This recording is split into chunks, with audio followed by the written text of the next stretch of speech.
Let me get your response to yesterday. Just your visceral response. Sure.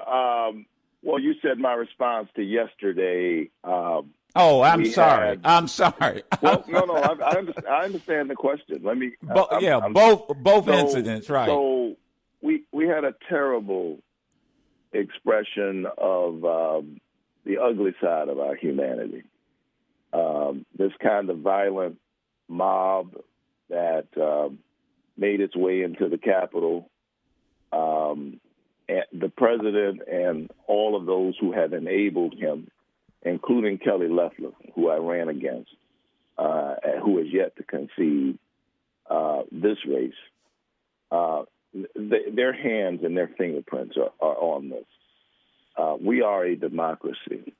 We believe in the peaceful transition of power, and this transition is not so peaceful. 4 people died yesterday, and people have to be held accountable for that. And this is the extreme expression of a more fundamental problem that we do have in our politics, which is part of the reason I ran in the first place. And that is that we have a crop of politicians who are so focused on winning the next election that they're not thinking about the next generation. When you think about the folks who decided to go along with this stunt yesterday,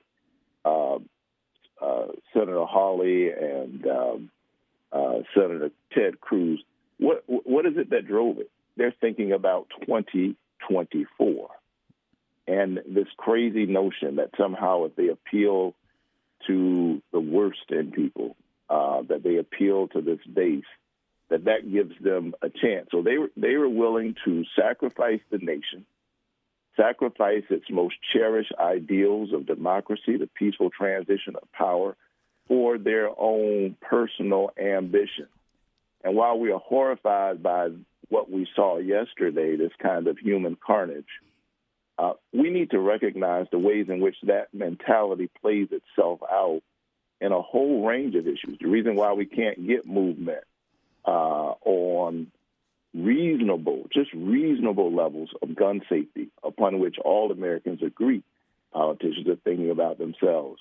Why can't we strengthen the Affordable Care Act rather than having a debate all of these years about getting rid of the Affordable Care Act and getting rid of people's health care in the middle of the pandemic? Politicians are thinking about themselves. Why can't we get movement on voting rights, on environmental justice? Because the oil and gas companies own the politicians.